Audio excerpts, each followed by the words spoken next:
you very much for joining us for an amazing start to week 2 of the Pathfindings Conference, a conference themed around folklore and storytelling across regions in the Global South. I am Dr. Jake Invella. I'm the Executive Director of the International Game Developers Association, and I'm joined by my highly esteemed colleague, Suzanne Freitas. Suzanne, I'm going to pass the mic over to you so you can introduce yourself and tell us more about Pathfindings. Hi, everyone. I'm so incredibly excited to have you here. This is a really big event for the IGDA. I'm the Director of Global Development for the IGDA, and this is one of my favorite projects because I think it's so important to really put the spotlight on what game developers are doing in the Global South. Today, you'll be hearing from developers in Africa and the Middle East, and they're going to talk about a huge range of topics. Everything from how to create a creative workforce to storytelling and mythologies that are local. So it's going to be a really good event. I'm so happy to have you here. Yeah, and before we sort of get started into more of our chat in the opening ceremonies, I wanted to spend some time to really thank everyone who has made this event possible. First, I'd like to give a huge shout out to our sponsors who have made Pathfindings possible this year. As we all know, technology costs, etc., even virtual events do cost us money. So we really appreciate the support, both in spirit and in financial support from our sponsors.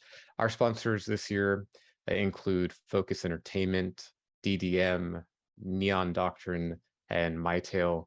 And again, thank you all to our members of the IGDA who continue to support us in the work that we do to support and empower game developers. First and foremost, we are a member-driven professional association to empower game developers all around the world in achieving fulfilling and sustainable careers.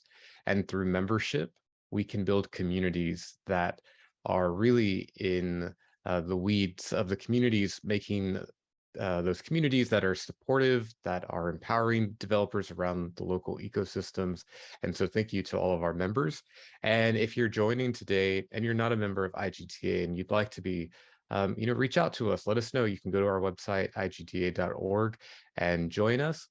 And hopefully in the next 2 months, or at least end of Q1, we'll be introducing some new ways of joining membership that should be a lot more accessible for members, across the Global South to get to us. In addition to our members and our sponsors, a huge shout out to our speakers. Suzanne, you had such a great experience in finding folks all around the world to speak at this conference. Can you tell us a little bit about that? And I know you said a little bit about the topics, but what else can we expect? Well, what's really exciting is that we have these speakers who I worked really hard to try and find speakers that have studios, who work in the games industry, who are doing like new and innovative things in the industry so that it's relevant not just to Africa, not just to the Global South, but to the game industry at large. These people that work in the Global South are just as talented, just as creative, just as driven and motivated as people working anywhere else in the world. It's Absolutely. Yeah, and I think that's a great point to land on because this conference is about showcasing and highlighting all the amazing work that's being done across the world in the Global South. And I'm glad that you framed it in that way. But yeah, I'm really excited to learn more from our speakers, to hear the talks and see what's going on in different regions, and see, one of my favorite things last week when we had Pathfindings that focused on Latin America, one of my favorite things was when we got a chance to really get in a behind the scenes look of developers' experiences and their journey in making their games. Some of those behind the scenes looked really went down the rabbit hole of some specific local or regional challenges that were faced. And I think the importance of those challenges to the global conversation of the games industry can really help us all understand where everyone's coming from. But aside from the challenges experienced, the best part of the stories was hearing how these developers cultivated community connections, how they leveraged resources, whether that was through the IGDA or through other means, to bring people together and overcome these challenges that were systemically rooted, systemically sustained. And they overcame them and made great games, made great connections, pushed the industry forward. And I think that's really the heart of the fact that we can, as a global community of developers, come together and overcome any challenge that is thrown our way and learn facts about our unique experiences. So yeah, I'm thrilled to learn more about today's sessions and hear more from the speakers. And that's a really good point. There is so much strength around community. And there's Africa Games Week is coming up, and that is really drawing on the game community in Africa. That's solidly their focus. And as the IGDA, we are focused very strongly on community and the importance of community because that is how we support one another. And that's really ultimately how we support ourselves. Being in a network, being part of a community doesn't mean that you're just uplifting other people. It means that you're also uplifting yourselves. And one of the ways that people do that is through education, which we're going to be hearing about today. We're going to be hearing about the development of game industries in different countries. We're going to be hearing about what it takes to start a studio and the lessons that are learned. There's so much happening right now in Africa and the Middle East. It's a really, really exciting time. Absolutely. Um, I'm seeing such a boom in the activity, in the community connections, the output, all of it, and the conference this year I feel like is really timely to have a spotlight and a focus on these regions. So I'm really glad that you moved the conference path in that direction so that we're really giving these major regions a spotlight to showcase and feature speakers from across the local game dev ecosystems. And in addition to that, I wanted to say for anyone just now joining us for Pathfindings, this is an online event that is virtually accessible, free to view on YouTube. However, we do have a platform that we're using. We partnered with MeetToMatch, and we're also so grateful for their partnership as well, so that we can not just provide content shared by our speakers, shared by the event, but so that you can make connections like we've been talking about. This is all about community, building networking connections that are long lasting and impactful. If you are not yet on the MeetToMatch platform for the Pathfindings event, please go and register for Pathfindings. It is absolutely free. You can find the information in the description below on YouTube, and it will show you the link on how to go to the Eventbrite, register for free, and get access to the MeetToMatch platform so that you can set up your profile and start connecting with people, whether you're looking for a specific developer, maybe an artist or a programmer, or maybe you're looking for funding for your game or additional funding. Meet2Match is a wonderful platform that allows you to really get a good picture of who is attending, who you can connect with, and just start making those meetings. We set these dates purposefully on Friday and Saturday so that you have some time maybe before or after your workday to make those lasting connections and meet with people. So yes, please go to MeetToMatch. You can get the MeetToMatch account login information by going to our Eventbrite, registering, and you can find that link below in the YouTube description. And then once you've registered for Eventbrite, you'll get an email from MeetToMatch with your login credentials. You can log in and start going at it. And that's a really good point. I've used Meet to Match in the past at different conferences, and it's so valuable because you can set up a meeting with almost anyone and talk to them about what's important to you. For us, we're always talking about community, we're talking about diversity and inclusion. Those are our issues that are important to us. And people want to meet with us and sort of find out how they can be part of the greater IGDA community. And but I've seen so many people have really amazing meetings because they use Meet to Match. Absolutely, it's a great facilitator of those connections, and one a unique tool that I've used in the past to make meetings happen easily and with people you wouldn't have maybe normally gotten a chance to meet.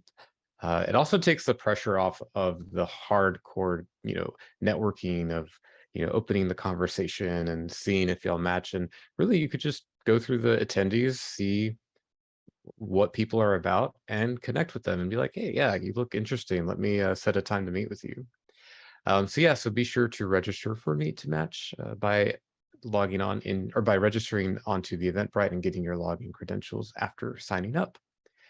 The other thing I wanted to bring up is for other people who may be just now joining us is that this is a live event. So Suzanne and myself are here, so we can troubleshoot anything. If there's an issue, just let us know in the chat. Talk to us in the chat. We will do our best to respond while we're working with the speakers. But Suzanne, are all of our presenters live today, or do we have any pre-recorded?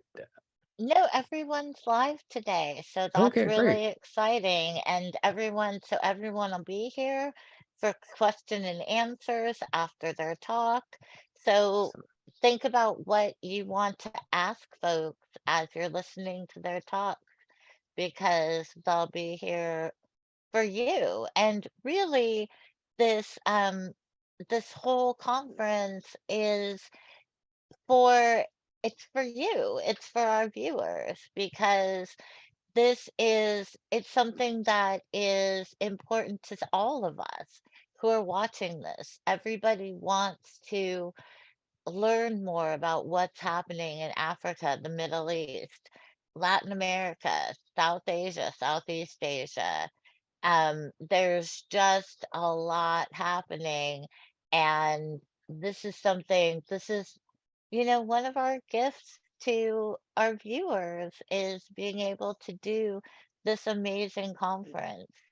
And having our speakers here live is just one more great benefit of being part of this conference right from the get-go. Wonderful. Well, the sort of timeline for our upcoming sessions are also can be found on Meet to Match and Eventbrite. But in between speaker sessions, we'll have just kind of a pause slide that'll just kind of play a loop of a playlist. But again, feel free to use Meet to Match to make those connections, have those meetings, talk to people in between sessions. And the sessions are on YouTube and will be recorded and set up to YouTube later for viewing. So if you do have to miss out on one or two sessions or something, no worries, you can go back and view them again. But Suzanne, thank you again for your hard work and diligent work in bringing this conference to our members and to the game development, to the global game development community. You've done a great job, and I'm just very thankful for you for pushing this conference forward. Any last words from you, Suzanne, before we set off for the event? I just want everyone to have fun. Watch the talks, enjoy what's happening, engage, interact. Know that you are part of this event. It's the speakers, but it's also our attendees are a big piece of this. So let's keep this interactive. We're an interactive organization, right? Absolutely. Well, I hope you all have a wonderful time at Pathfindings Africa in the Middle East. And I guess we'll get started with our first session very soon. Thank you so much, everyone. We're so glad to have you here. Thanks, everyone. See you soon.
Hi, everyone. I am so excited to welcome our next speaker, Benedict Olamense, who is going to speak about developing the future creative workforce.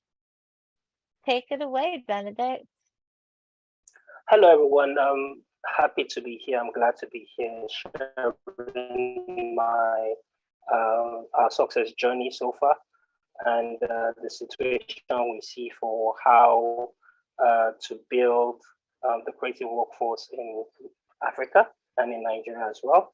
So this is my presentation for the PathfindinGS Summit. I hope you enjoyed. So let's first start from the current situation we have, right, in Lagos, in Africa. We see that investments, educational investments in developing economies, private sector, we have situations of blended finance and even multilateral developmental institution. Blended finance will be a mixture of debt, equity, and mezzanine finance that we see a lot of people trying to deploy. So one of the things that we have also that is also happening is that there are lack of mechanisms for tracking and assessing the development of skills, even in terms of curriculum, how relevant curriculums are being are deployed, pedagogy practice for teaching, and investment needs of the education sector, especially the creative ecosystem. Now, these 2 points I listed here are from the World Economic Forum report on education 2022, so you can download that report and then have a more in-depth analysis and insight of what's actually happening. So when we started our journey developing the idea for Creative Pixel Academy, we came across the National Education Framework in Nigeria, and we found that skills and courses, acquisition courses that are dedicated for the development of the creative sector of gaming, animation, VFX, mocap, and motion media weren't readily available in our educational system at the primary, secondary, and tertiary levels, right? And this was a big issue that we thought about and wanted to find ways to introduce some sort of learning programs and activities that will help promote the development of this creative ecosystem. So the recent trend we have seen over the years as well is, since we started, is that there has been a number of US creative companies entering Africa, the African market, with with Netflix, Meta, and Amazon Prime Video coming in to support the creation, develop, and marketing of films, local films created. Meta has been involved in the AR and VR space, while Amazon is also trying to get into the local Nollywood industry. There has also been a rise of foreign investors investing in creative businesses. We have some of them include Andreessen and Horowitz, which is also known as A16Z, Chrysalis, and a few others. And these investors are creating a new generation of Africans who are also investing into this theme of creative ecosystem. We launched earlier this year their global expansion incubator in Africa to help promote the development of games and get them onto their platform. As well, we know that Google, for in the second year, has also successfully run the Game of Africa initiative, which helps to develop talent for the mobile games space for the Google Play App Store and services. So some of the opportunities we see, right, despite these challenges and despite these developments we see, is that we've seen a creation, we need to create more skills-based development policies and initiatives. We need to shift from the science, technology, education, and mathematics skills to a STEAM science approach in the education of curriculum in Nigeria and also in other parts of the African continent. Data collection is also a major issue for the creative sector.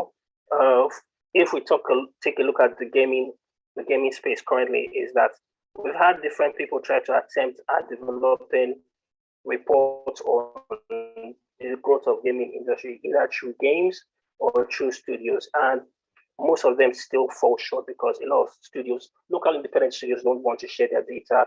There's still a phobia of whether of how the public receive them, whether they have failed and that sort of thing. So a lot of indie developers are not sharing their data and that sort of thing. So we have a lack of data to present to different organizations who are tracking, and also we don't have development benchmarks to also track how innovative or creative this ecosystem is growing, right? So we also want to develop. We also see opportunities to develop and promote a skill-based approach, right, to assess individuals and systems to help track the development of skills in Nigeria and Africa in the creative ecosystem. So there's also the opportunity to adopt new technologies in line with the creative demands. We have seen from what is definitely happening around the world in terms of virtual collaboration and production for movies through services like the NVIDIA Omniverse and Unreal Engine 5. And we hope and we want to see opportunities to help promote such growth and development in the Nigerian and African creative space, because we ultimately don't want to be left out from the economic and social challenges that will eventually impact the development and growth of our creative ecosystem. One of the opportunities we've seen is the opportunity to empower current and the future educational workforce, because teacher training systems in Nigeria and also in Africa don't seem to be developing each year. It's not if I go back to the case of national educational curriculum we have in Nigeria, it's the last time it was updated was about 2 or 3 years ago, and nothing has happened since. So we have this sort of situation whereby even the current workforce, current education workforce, do not even understand the new developments that are happening, right, and in the creative system, in the creative ecosystem. Through education, it's still been a challenge to get teachers to teach these creative courses and also adopt pedagogical means to help build talent. So for films, games, and other creative enterprises on the African continent, it is quite difficult for us to see a concerted efforts to build this sort of skills on the continent, right? And in Nigeria, we see maybe just private sector and individuals trying to push the needle above to get a couple of initiatives going on. And also one of the things we've also seen in this ecosystem happening is that in line with many developing nations who plan their human capital towards the creative sector, they train a certain number of teachers to help equip a number of workforce, a number of interested people over the next 5 to 10 years, right? We don't have that sort of targeted human planning for our creative sector or for any sector in the Nigerian ecosystem and also the African creative system. So we also want to try help provide direction for governmental and educational policies for curriculum. This is necessary over the years we've started. We've also seen that for us to make a great impact, we need to provide some certain direction that governments will need in terms of creating policies that will help the growth of this creative ecosystem. Early stage investment has also been on the rise, as I mentioned earlier during the presentation, right? We know the value of investment to help build new skills, build the talent, and help grow these enterprises in different sectors. We hope that Creative Pixel Academy will be able to establish a sort of program that helps these enterprises to flourish, to foster and flourish in the near future. So what have we done so far since our launch? We started in late 2020, right, with the idea of Creative Pixel Academy as a nonprofit institution. We have done our local registration with the authorities in Nigeria, and we've chosen various areas certain areas to focus our effort on, which is on gaming, animation, VFX, motion media, mockup. We pick these areas because there is a symbiosis in terms of needs that will transfer from gaming to animation. We know cutscenes are used in gaming, and cutscenes are animated scenes that are done in animation as well. VFX in terms of character design and character movement, motion media mocap in terms of also the character. So we see the character movement. So we see all this that are needs in gaming as well, and we decide to be one of the first institutions to focus solely on these areas. So we've also created a learning series on YouTube, and so far we've had about 6 live interviews, and then we have 2 written interviews that we've done on different topics like game design and development, storyboarding for animation, cinematic design for games, and a few others. We've also called a few industry professionals working at different companies in the ecosystem. For instance, we had somebody from David Moss, who was at Square Enix Montreal, which of course now is Onomo, right? Who gave a talk on character design and narrative development. And so that channel is there. It's on pause at the moment, but hopefully next year we hope to continue that series. And we are continually building a competitive corporate advantage through establishment of partnerships and educational programs. We already have the likes of NVIDIA Emerging Chapters Program, Unreal Engine Lagos User Group supporting us, ArtStation, Roblox, and also most recently we became educational partners and dealers for ASUS Pro Art Series in Nigeria. These key pieces are key in terms of setting down the local infrastructure ready for that we aid and help the ecosystem grow. So without this, trying to build courses without the necessary tool for your participants to experience the learning and see where their shortfalls is in terms of building games and everything, it will not go well. So we see that the infrastructure is needed, and we're trying to create the infrastructure and also create the systems, learning systems to help them grow. So earlier in the year, around the first quarter of the year, we graduated about 16 students in storyboarding in partnership with X in the Box and Pixar. This program was funded by us, actually. We didn't get any funds, so funded by us, and we hope we can run it sometime next year. And then we're host a location for Global Game Jam in 2022. So in all of this, we also see growth areas to help grow our program and also help grow the ecosystem. In future, we want to try and create a location and deliver the infrastructure that fosters the development of creative talent and for the ecosystem.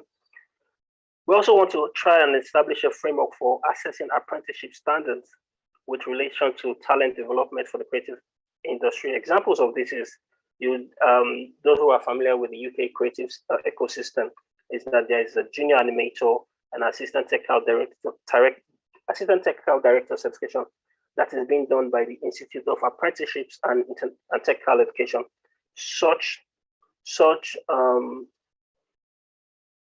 program and such certification is what we want to try and build for Nigeria and also for the African ecosystem, and also to help assess our students going into the future. Of course, for those who are familiar with the visual effects industry, will know about the Visual Effects Society handbook that is on there, and that states all the different skills and also the learning concepts that you need to have to become a visual effects professional. So we want to also continue the adoption of modern day learning practices and technology to deliver our educational program and learning experiences. one of these areas we see is the adoption of LED technology in terms of the pressure for visual effects, right? There's a movement from green screens into the LED technology, and we hope that as we build our location in future, we can add also have an LED area to help talents develop and learn more concepts about visual effects production.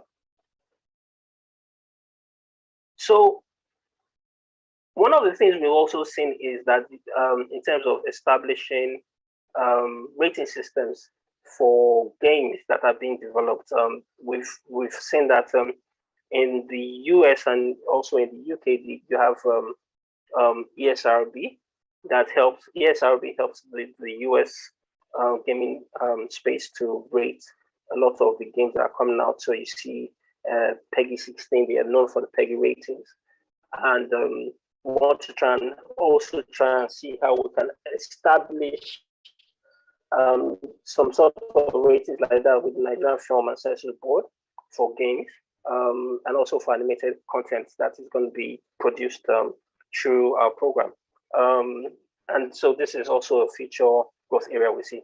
As I've highlighted before, we also want to have a program that ascertains industry skills gap for learners and teachers in the creative ecosystem. This will serve as an industry benchmark for not just governmental institutes, but also for educational institutions and the development of the industry. Of recently, we've seen the need for the creation of an incubator accelerator program, and this is where finance and also team support and also mentorship will be needed to help build new teams and new startups in this creative ecosystem. And we hope that we can also create this sort of incubator. We're taking a leaf from what we've seen happening in the technology space, and we've had initial thoughts on how to build an incubator accelerator for this. So hopefully in the future we'll be able to deploy this sort of program locally. There is no ecosystem without market linkages for job placement opportunities and talent outsourcing. And we hope that we can also build a program that will help this area to grow in future. So that is a bit about what we're trying to do. That is what we're thinking about. If you're interested in assisting us or joining us on our journey, you can send an email to me, or you can check our website out, and hopefully we can share ideas and pick it up from there. Thank you everyone for listening. Thank you so much, Benedict. That was such an interesting presentation. We're now open for any questions that anybody might have. I actually have a question, which is, you've been doing this for a few years, and I'm wondering, have you noticed any movement within the Nigerian government, either locally or federally, as far as their interest in supporting the creative industries? So of recent, so a couple of meetups have been happening. They recently launched, the Lagos State government had signed a memorandum of understanding with Alliance Française, which is also the French Cultural Institute for the French Embassy in Nigeria.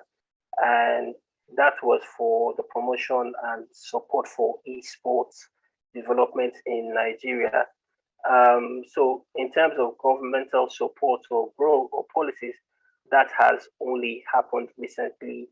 And I mean in about 6-7 weeks, that actually is what took place. And with that, currently is that the Paris Game Week, which is just about to wrap up, there was a couple of local indies. They were supposed to be local indies game developers that actually went through that program to Paris Game Week. But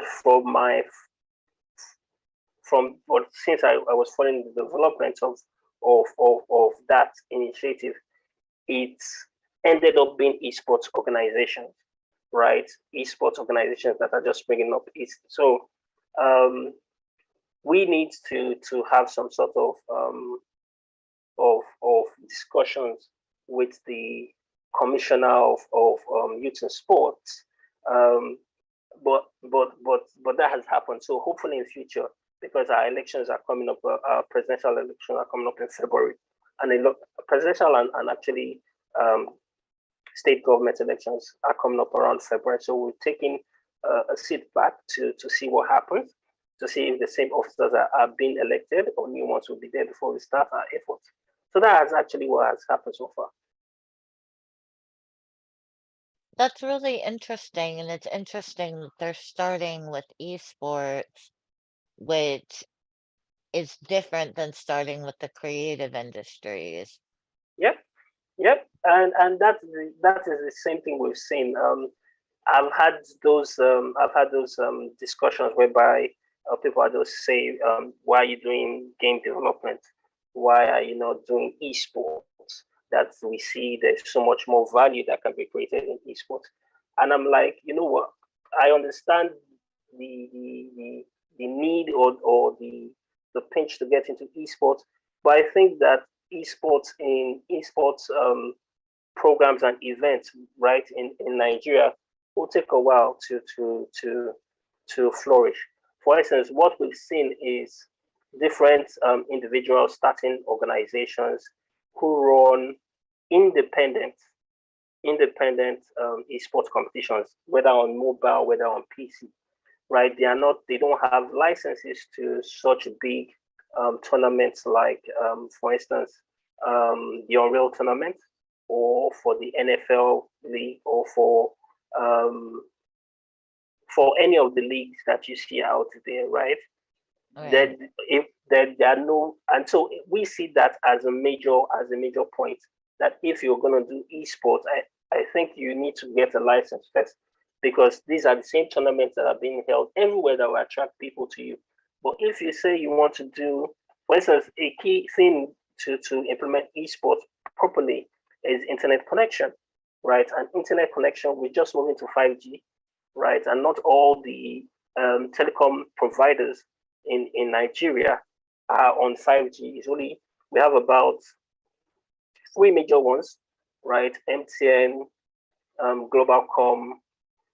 Actually, there are four, but the fourth one is actually many people have actually switched. So with MTN, Globalcom, Airtel, and Nine Mobile, right? These are the four that are the major ones for in terms of data connection.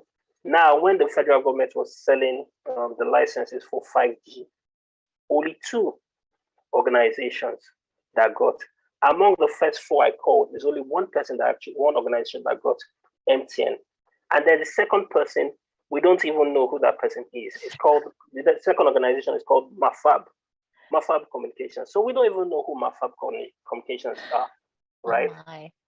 So at the moment as we speak, it's only MTN, and MTN are still moving their infrastructure in for 5G. So without that 5G being proficient in the market, right, being available in the market, we can't say whether esports is going to grow by X percentage in the next 2 or 3 years. What we know is it's available, and many of the esports companies are still doing mobile, or they are doing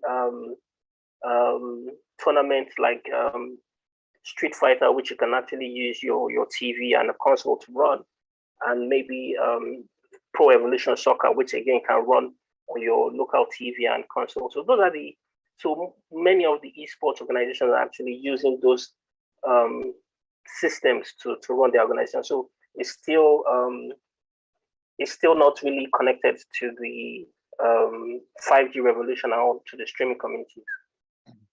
Well, thank you so much, Benedict, for this really awesome talk. We haven't had any questions, so we're gonna leave it there. And I look forward to hearing more about Pixel Academy in the future. Thank you.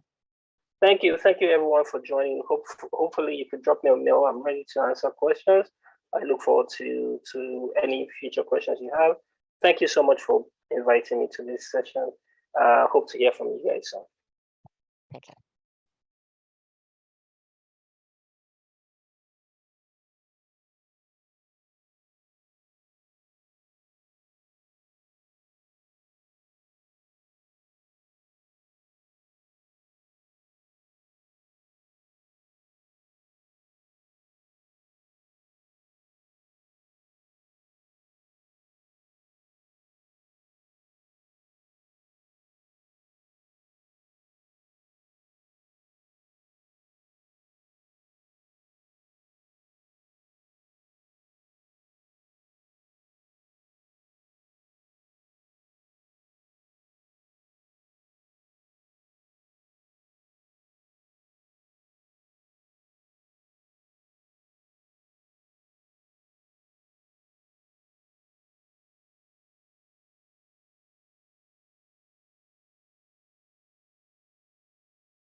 with us for the Pathfindings conference.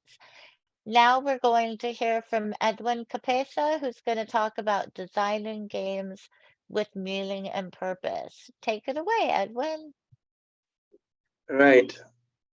It's Edwin Capesa. I'm a game developer and the founder. Okay.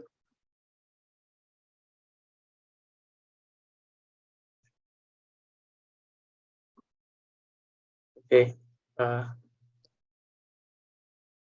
me just do this. Okay, so done.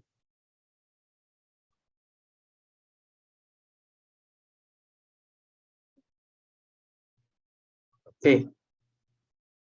My name is Edwin Capesa, founder and CEO of Chroma Pixel Games. I'm a game designer. I create games and develop them. I have a team of 14 developers in the studio where we create games. And today I'm really glad and honored to take you to designing games with meaning and purpose.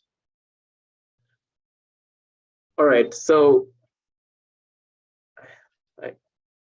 okay, so what you're seeing right now on the screen is something that I just want you to understand, like an aspect area of how deep your mind can just take you before you just dive into the whole center of creating games, because games go a long way when it just comes to like creating that whole aspect of just you being as a creator and so on. So I'll start my presentation by, okay.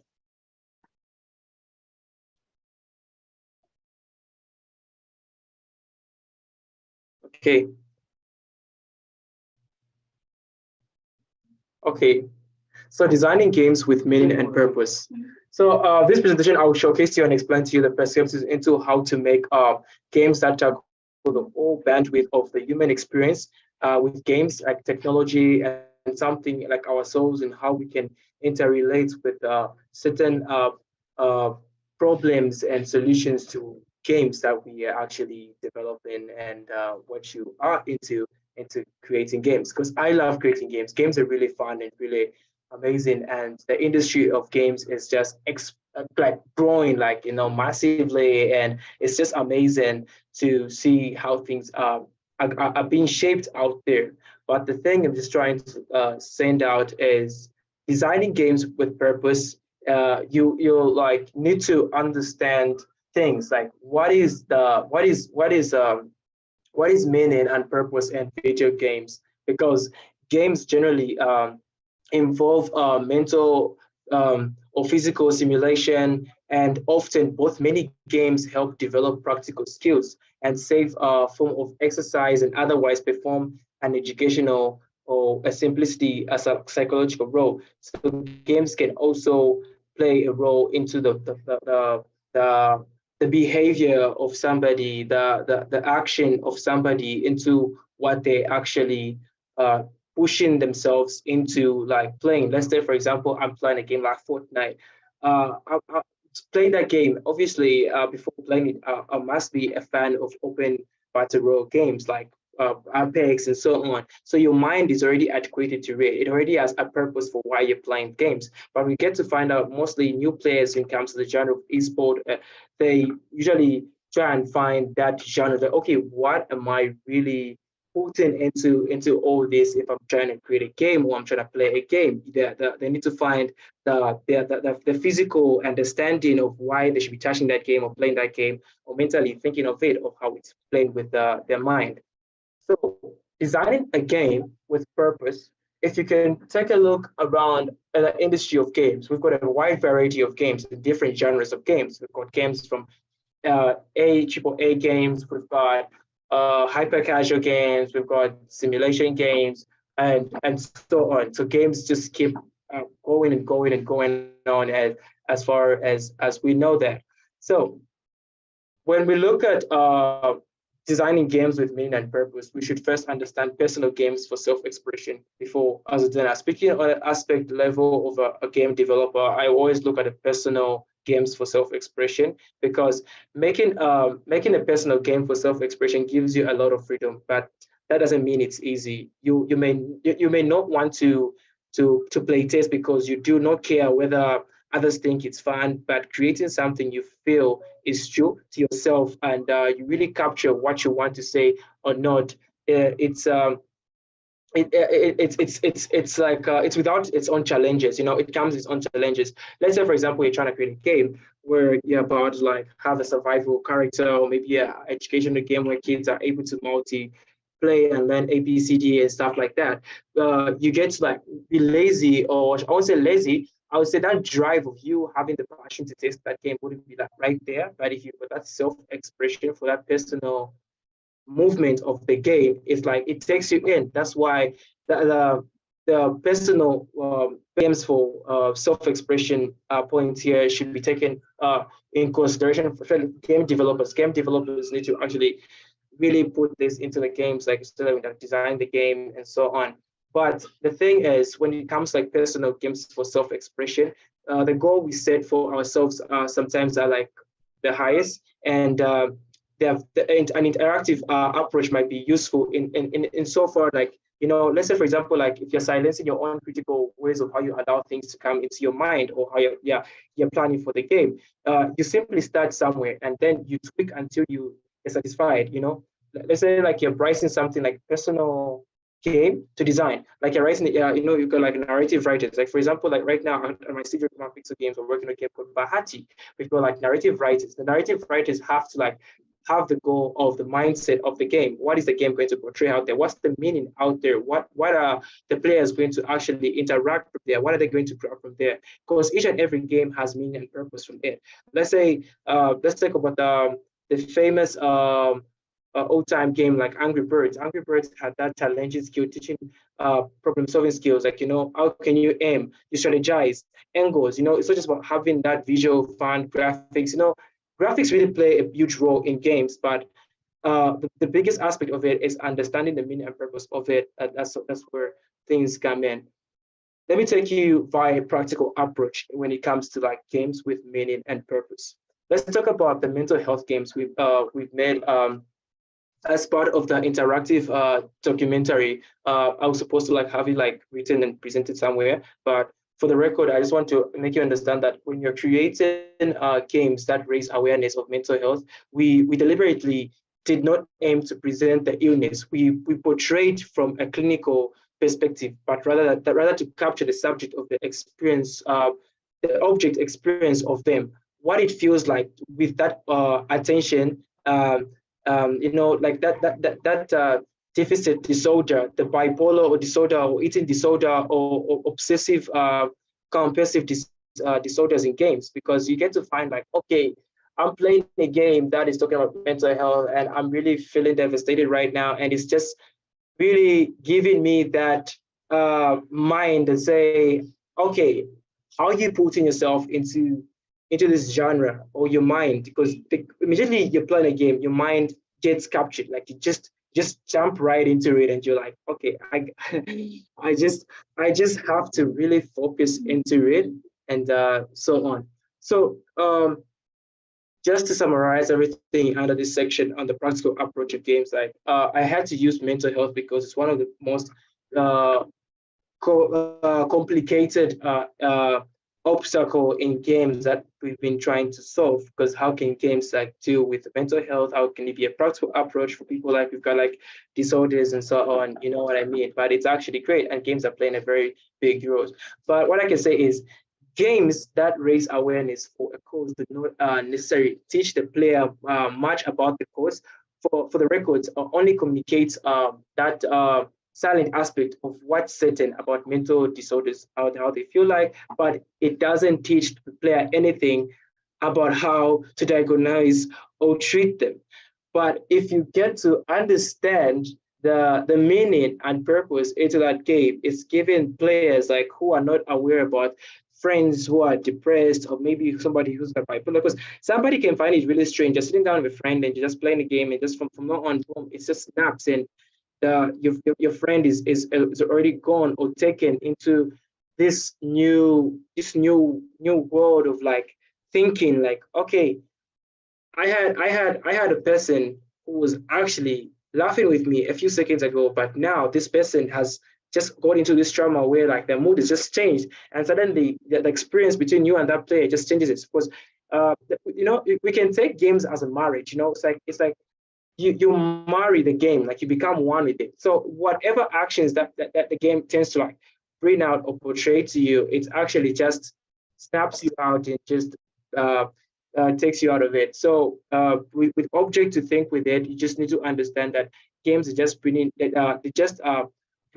that subject to them, because it's rather than as not deliberately just trying to talk about mental health, just like, oh, like we had to like put records and understand it more like on the clinical aspect of it. If you look at a practical approach of really what the goal is, the main goal is to bring the topic to the player attention with whatever means most effective. But sometimes our purpose might to be promote a more encompassing understanding of or teaching of the game, like that because it should understand like the game saves an object for us to think.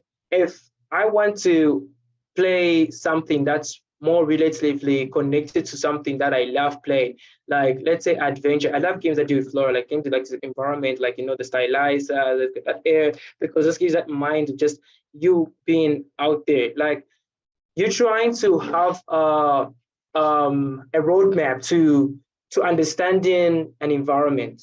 You need to have that purpose, because I'm not trying to take you, because I want you to get me right, because this whole presentation is about. I'm trying to make you pick points from how games teach you the bring.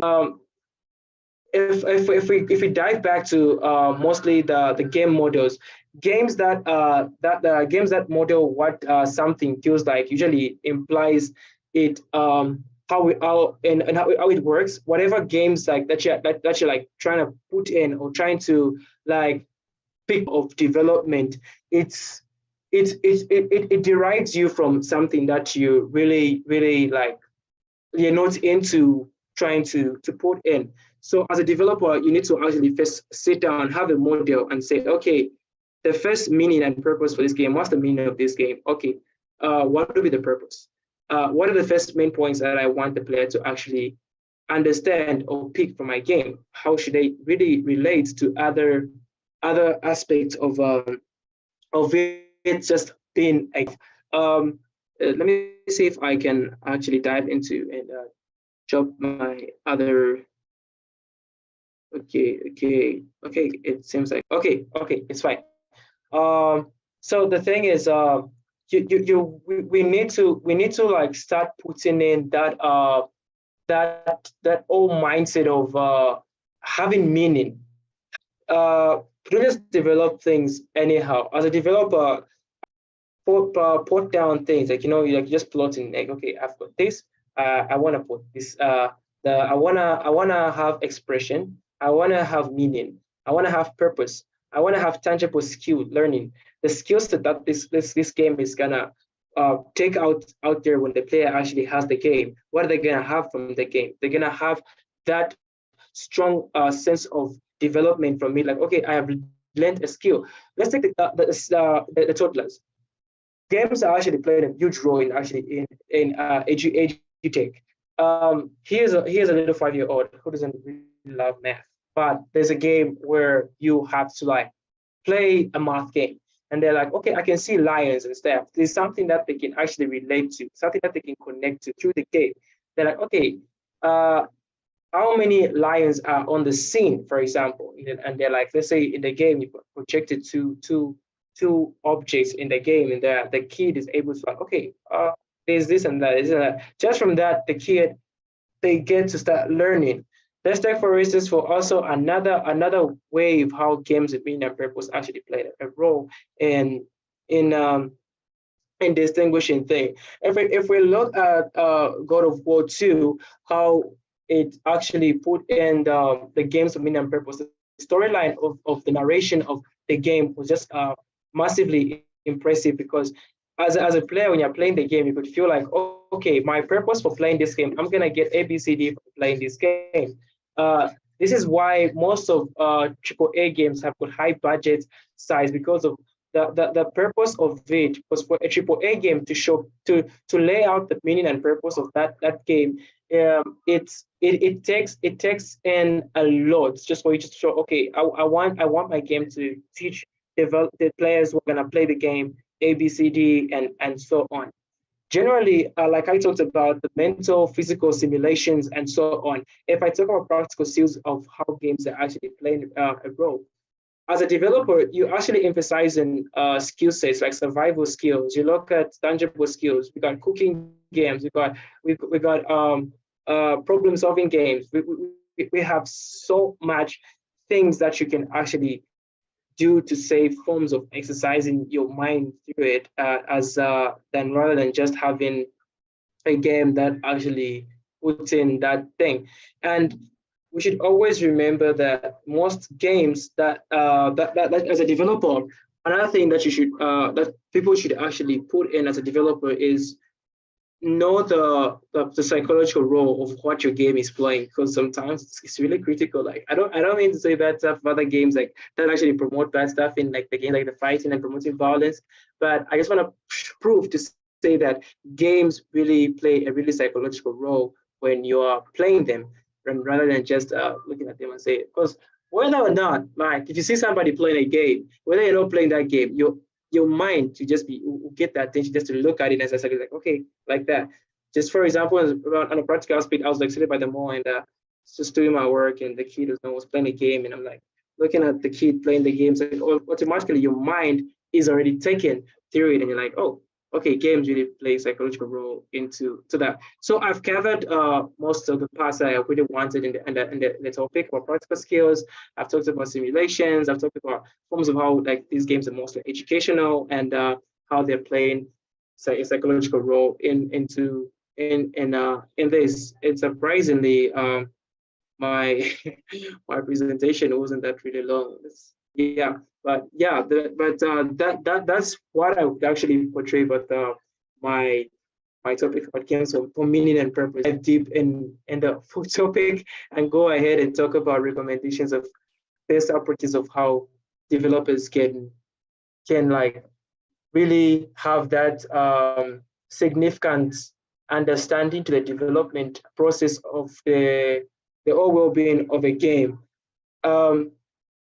And another thing I actually haven't, I forgot to jot down was the software related engines that we actually using to develop the same games. Also, create our best game or a strategic game. You tend to find to say that, okay, the engine I'm having is not giving me the meaning. It's not giving me the tools to have that put that meaning and purpose for my game. But how we can generally apply meaning and purpose for a game just comes in from the core element of the game plan.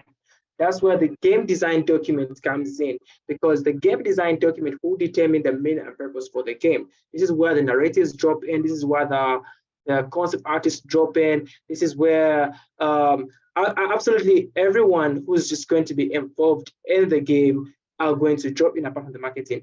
That's where they're gonna drop in. This is on the aspect of the game. Then on the display and showcase of the game, it's where now we come to visual graphics, where like, okay, you got visuals that are actually circulating and saying, okay, the purpose of this game, it'll portray ABCD, and you just gotta have that all hence of putting in and developing the game with purpose and understanding. Yeah. And just trying to justify my points on personal games for self-expression. We tend to find like simulation games, like let's talk about electronic arts scenes. It puts in that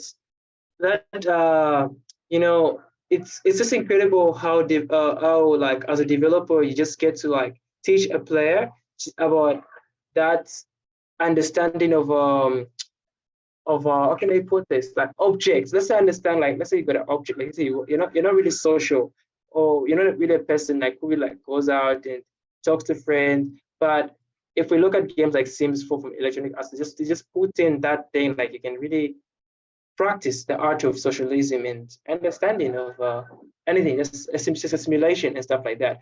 But personal games of personal when it goes back to developers should be really passionate upon the development of the game that they actually are creating, because you tend to find most developers just popping out of the development of the, like I jotted down the point, like where you get to find that the self-expression that they do is not giving them, it gives them that freedom to create it, but it doesn't make the game process very easy. You know, like you're developing, I'm programming a game, I'm sitting right there, it's done being developed, and I just want to say, okay, how can I send out this game out there for somebody to actually have fun or learn one or two things from the game? It just sends you, it's like it sends you out of the objective and stuff like that. Yeah. Did I put in the butterfly model? Did I? Is this okay? Not that one. Okay. Looking for. Oh God, I didn't drop down that video. Just all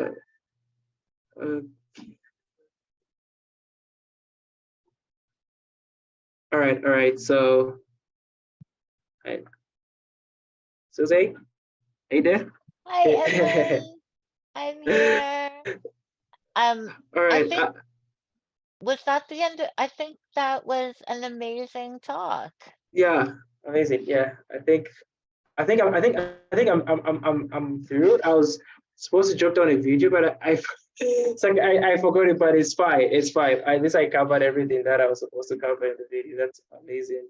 Yeah. So That yeah, was that was great. yeah. Awesome. Thank you so much. Let's see if we have any questions from the audience. Um, it doesn't look like we have any. I think you really did a good job of covering what you wanted to cover as far as making sure that developers understand that it's really important to have like a passion behind your game design, right? Yeah, exactly. And I think that's definitely important. If you're not passionate about your work, then it makes it all the more difficult for that work to be successful. Yeah. For a Thank really amazing talk. thank you so much. I'm really grateful, and I'm really glad I got to like talk about it at IGDC. And yeah, it was an honor to be here. And thank you so much for giving me this privilege. Thank you. We're really happy to have you. And now we will wait for our next talk, which will be again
Hi, everyone. I wanted to let you know that unfortunately, Thomas Shiva is having technical difficulties and will be unable to give his talk today. We will be recording his talk for um, later for our channel. And while you're waiting for the next talk, which will begin in about an hour, you can go ahead and grab something to eat, get some water, take a walk, whatever it is that will help you get through the next little bit of time. And then we'll be back with a talk about how gaming can be introduced in Namibia. So we'll see you soon. Thank you so much. Bye.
Okay. Hi, everyone. Welcome back to the Pathfindings Conference.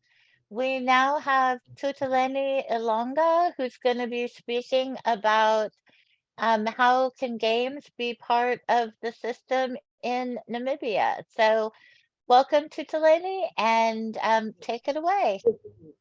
Thank you so much, Suzanne. My name is Tuleni Longa. I am a game designer, and I'm also into project management and also tutor for kids here about the gaming and everything. So the presentation I'm going to showcase today is basically um, either how to gamify the education system in Namibia or how can gaming be introduced in Namibia. So either it's more or less the same thing, but today we're going to be more focused on gamifying the education system.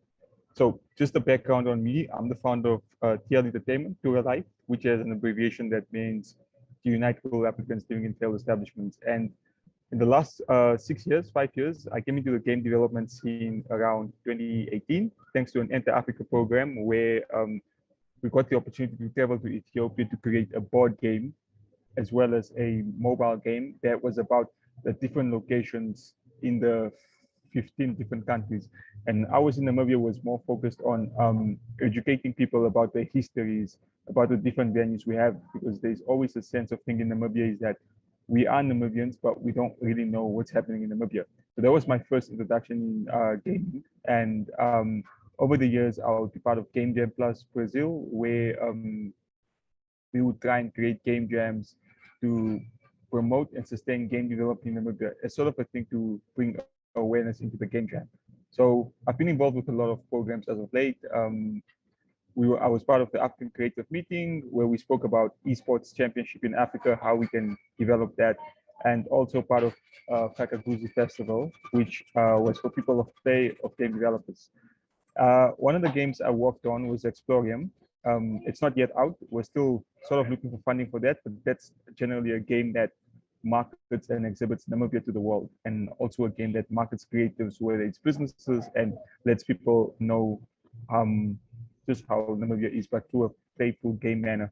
Some of the games we've worked on, or some of the training we offered, was thanks to the ECA, the Economic Electoral Commission of United Nations from Ethiopia, where they hired us to provide training for girls who had to create games in a week. And one of them was Girls for Gold, and another one was Did You Know?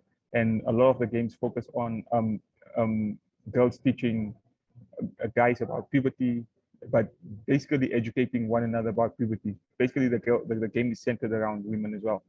So when you go to the Tier Entertainment Company, that's obviously my team. We have Comfort, who does marketing and videographer, and then obviously the one who is in the UK right now, but she mainly focuses on the producing stuff now. But then now that she's not visible here, I have to do the producing stuff. Chubo handles all our game development stuff like that, and he does a lot of the programming, and then Evie handles the illustrations, and Selma focuses more on QA automation. Okay, and then the second company, which is EduGame, just to explain what EL Entertainment is, we're more heavily focused on creating games, coming up with events, as well as offering training to corporates and individuals who want games to be created. So we sort of act as those sort of guys for now. As far as EduGame Namibia goes, this is basically a company where we teach kids how to create their own games. And the topic mainly is gamification. And we've been operational this year. We started this year, and we've had an interesting number of students take part of this. And it was very, very fun to see what the creatives and kids come up with, which has proven to us that the talent is there in the country, the passion, talent, and the skills are there.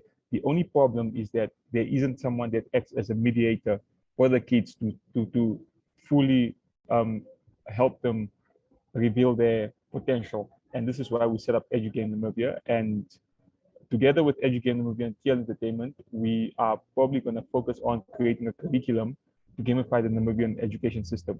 Because one of the biggest issues with the education system in my country is that let's take private schools out of the equation, but when it comes to government schools and some of the universities and colleges here, is that the education system offers qualification and not really education. So it's like you will qualify, but you will not really get education. A good example of that is at NEMT and BTC, which are like vocational training centers, is that they are still using pencils and stuff to draw their measurements, to do their measurements. Whereas if they go to a company, companies use laptops and computers, and that's what we really need to start introducing. So what's then to happen is that you graduate from this program, and the moment you go into a company, they can't hire you because you don't know how to use a computer, you don't know how to use a laptop to do your design skills. A lot of the people are becoming tech people now, and they're more computer-based because with computers, there's less mistakes. So just to proceed with EduGame Namibia, these are some of the game screens that some of our students created, and some of them are currently in the process of programming their games. And what we also do at EduGame is that we reach out to developers from abroad to just come and offer a session with our students, whether it's for 20 minutes or an hour, just so that kids can ask any questions they want and get an insight on how, like, how is game development in that country? What sort of skills can you learn from it? So Mwaba Magala is from Zambia. He had a session with our students, same as Antonio Dorao from Portugal, who's a game design lecturer, basically. So to get into the topic, how can gaming be introduced in Namibia?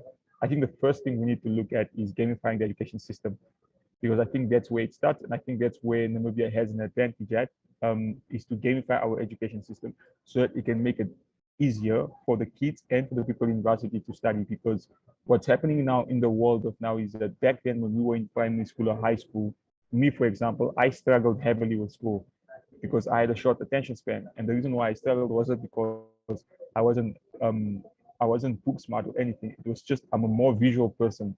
I'm more or less gonna remember something that's visually, or I'm gonna remember something that's on my cell phone or iPad.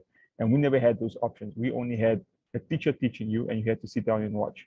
The second thing that we can do to introduce gaming in Namibia is that we need to look at investing in mobile games that focus on gamification. We have close to 13 tribes in our country, and when you go into those tribes, the languages become more, they diversify and become more. So one of the things we can look at is perhaps creating a language app, a language game, or a language app that teaches people about the different languages in Namibia so that people could learn from it and really push it. Because we really have a rich history when it comes to culture. I mean, the Obahimba culture is a well-known culture in Namibia. We could create games that focus on that. And I think one of the most essential things is potentially promoting game jams across the country, because through game jams is where you know where your talent is in the country. And like I've explained earlier in my presentation, we have so much talent when it comes to gaming, and we have developers, we have illustrators, we have animators, but the problem is a lot of them are very hidden. And the reason why they're hidden is because there isn't a there isn't a platform where they can come out and showcase their talent. But then this is something that corporates need to come together. It's something we've been doing it on our own, but then most of our support doesn't really come locally, it comes abroad, because a lot of the local corporates here, either they don't understand what they do, or they see it too much as a high risk to get involved in, which basically doesn't make sense to us, because gaming is one of the most profitable industries in the world. And in Africa, it's starting to go on a rapid rise. And with Namibia having a 40% unemployment rate, 50% unemployment rate, and I think a 42% unemployment rate among graduates, gaming would be perfect, because you're sort of introducing all these elements together, whether you're an illustrator, whether you're into marketing, whether you're a business developer, whether you're coding. It's like getting people together to create something. And I think this is the best way forward to solve our unemployment rate issue.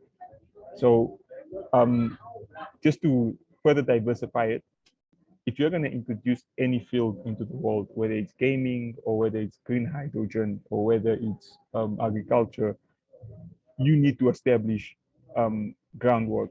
And based on like some of the research I've done in the past, a lot of African countries and countries or even my own country as well is that we don't really establish groundwork. What we tend to do is that the people who have the money, who have the resources to make these things happen, they sort of take these ideas and they throw them onto the wall and see what sticks. And basically, when it doesn't stick, then it becomes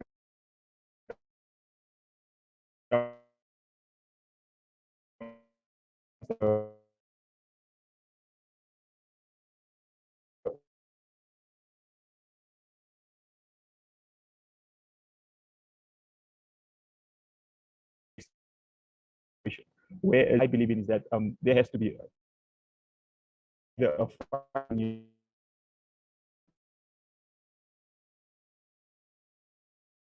use one of the studios as an example. They used to be one of the reasons is because of their executives like Ellen Horn and Jack Rabinoff.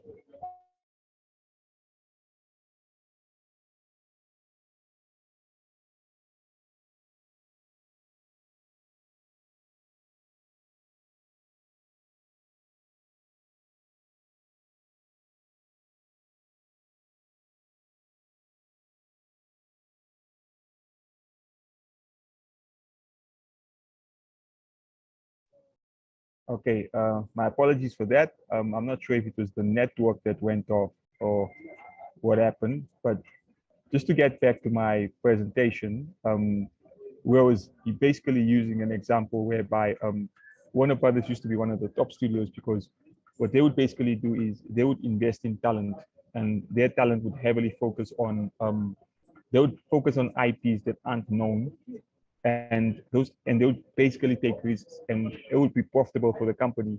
And when you look at it now compared to back then, now they don't invest anymore in the IPs that made them profitable. Now they're more cautiously based, but whether in the past they were more high risk taking when it came to this, and that's because they did their groundwork and everything as well, and they would understand that we need to build something and get towards it. And I think the same formula is one of the formulas that a lot of the leaders, in whether it's in Southern Africa or whether it's in my country, need to approach when it comes to gaming. Is like we need to start taking risks in this unknown commodities or unknown fields that could be profitable for us so that we can make it work, because it's the only way that's going to make it work. And there's a lot of hesitance when it comes to doing those kinds of stuff in my country. And I think that's the most important thing. We need to establish on the groundwork, and we need to invest in fields that are high risk. And the second thing we're going to look at is obviously a range and incubation period program for whoever takes part in the game jam or hackathon.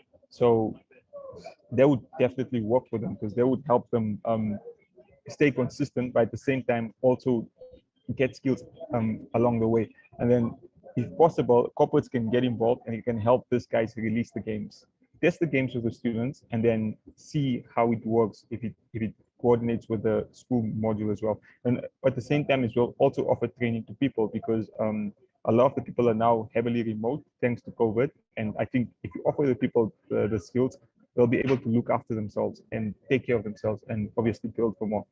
So when we look at gamification, trying to like introduce trying to gamify a education system, we basically have to look at traditional methods versus modern methods. Right now, Namibia is more heavily on traditional methods, 80% of it, and it's basically your textbooks, location schedules.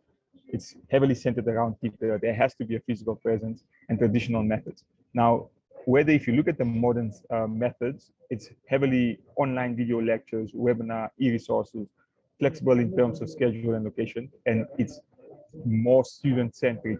It's a more student-centric method, which I think needs to be, which is why I think by gamifying the education system or introducing a game element to it, it's going to be more centered around the students, and it's going to help the students excel more and be more successful when they're within the gaming industry thing.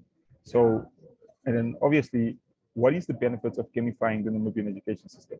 I mean, it will advance the engagement around students, and it will enhance the retention of the students as well. And in the same time, it will definitely expose kids to the real world, how the real world works, so that when they leave high school, they have an idea on how things work and make better decisions when it comes to their approaches. And it also provides an instant feedback and reinforcement.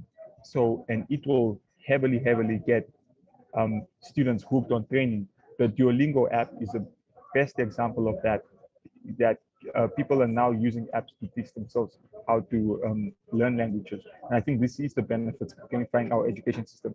And not only do I think it will help the Namibian government, but it will also help our students here in terms of their learning retention and for them to get heavily tech involved. So what is the history around gamification, basically? I think that if you look at some of the examples we have, this is a revenue that's considered to be very, very profitable. And according to the gamify.com, around 2016, I mean, sorry, 2022 was the one in which gamification was projected to amplify its market value, and it's doubled in 2016 value, standing at 5.5 billion. So there is a lot of history around gamification, and it has actually been there for a long time. The only issue is that either people are not more knowledgeable about it or they sleep on it. So that's the history. Are there any successful apps in this gamification thing? And just that I explained was the Duolingo app, and it's now it's basically, according to an article from Daily Cover, Duolingo built a 700 million business with its addictive language. So there is definitely a profitable angle when it comes to gamification. And let's be honest, this is the best bet for Namibia to approach it, because we are maybe 10 years off doing a PS5 or an Xbox game. And one of the reasons for that is because we don't have enough manpower and enough of developers, homegrown development talent to do that. But what we can get into is gamification and mobile games. And gamification is the perfect setup to get into the gaming world. So can it be profitable? Can gamification be profitable? Well, this is an article I pulled out from the Game Industry magazine that says that, on the contrary, Africa's game industry generated 590 million in revenue last year. So last year, their mean was 2021. According to a Newzoo report. So the same report also shows that the sub-Saharan Africa is the fastest growing region globally for mobile gamers. And if you think of gamification, it's heavily centric towards mobile games. And that's what we want to focus on. And we feel like this is a risk that should be taken on, and it should be tackled on, because this is where we should focus on. And I think this is where we should build our ecosystem towards, because we currently have, like I explained earlier, we have like a 50% unemployment rate in the country, and I think 42% of that unemployment rate is undergraduates. It's graduates basically who if you go back to my term, school system offers qualification or education. So we need to get something different into our ecosystem and training to help these kids and everyone, graduates and everyone, to excel. So this is the end of my presentation, and if there are any questions or any add-ons, I'm all ears to listen to it and hopefully provide the best answer that I can give.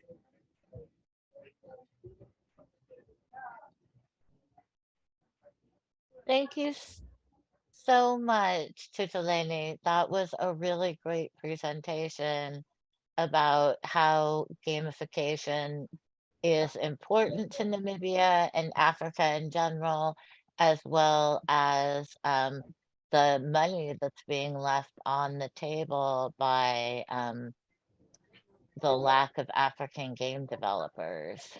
Yes. Thank you so much. So, I'm sorry, go ahead. Yeah, no, thank you so much. And thanks for the opportunity to showcase this. Hopefully we can have more of these events in person, and maybe do it heavily online so that we can really push it. So thanks for the opportunity. Absolutely. I'm thrilled to have you here.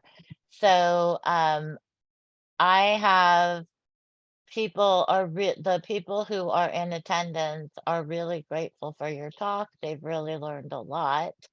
And I was wondering, have you noticed any movement within your government as far as supporting the games industry, or are they Honestly, from my point of view, I haven't noticed anything from our government saying they want to get involved in this and they want to support this. And I think what gaming is, they still think gaming is playing, is your console, Xbox, esports sort of stuff. But then even esports has money, but they're not aware of that. So I don't think they're aware. And I think, like I said, it could be them to invest into the field, because they see this as a high risk field, and they see this as a thing whereby is it going to pay off? Because one has to understand how corporates work as well. Whether it's corporates or governments, they're not going to invest in something unless it shows immediate results, because if they invest in something, their jobs are on the line as well. If it pays off, then hey, I get promotion, or I last long on a term. But if it doesn't, I'm out, or I don't get a promotion. So that's really what's hindering the whole progress and the whole thing from getting forward. But we are quite confident with how we are operating in EduGame and TL Entertainment. We have exciting news coming up, but we just can't release them at the moment. But we are not really going to wait for them to come to us. We're going to sort of like just do what we've been doing already and see if we can collaborate with other countries like we've already done in the past, whether it's with Brazil or Colombia, thanks to Game Jam Plus. That's great. We do have a question, which is, what do you think would be a good way to go about gamifying education in developing communities? I think the first thing you can do is that so obviously you need manpower, but then before you get to the manpower, you sort of need to organize like game jams, and then the topics can center around education. And then once you guys realize what games are created, or maybe let's say it's a subject like mathematics, then you can go to one of the schools, and then you can start testing the let's say the game focuses on teaching kids how to do mathematics. Then you can start testing it with the kids and see if it's what's the best word to use is that if it's I don't want to say profitable, but if it gives immediate results. So that's one way you can do it, because we're not saying completely erase the traditional methods, but we're saying incorporate some of the modern teaching methods as well. Then the first 10 minutes of the class can be the teacher interacting and talking with the student, and then the other 10 minutes would be a teacher maybe showcasing a video on how things are taught. And then maybe the final 10 minutes of the period could be where the kids are now using their cell phones to do their work and do their tasks, so that it can be easier, because this way it will really help the process, and it will literate the people when it comes to technology, because we have a large number of Namibians who are illiterate when it comes to using laptops and using cell phones. So we would suggest moving it slowly and not really rushing it, but we feel like this is something we need to introduce as soon as possible, because it could have positive results in the next 5 years or so, and really help like bring down the unemployment rate. That's great. What a great answer. Thank you so much. I think that was really practical and really useful and right on point. So, thank you so much for your talk to me. It was really informative. I think that there's a lot of connections that can be made for you throughout the Pathfindings conference. And I look forward to hearing another presentation from you in the future. Okay, thank you so much, Suzanne, and also the International Game Developers Association for this opportunity. And thank you so much for allowing us to tell our stories. Thrilled to have you here. Thank you. Bye-bye.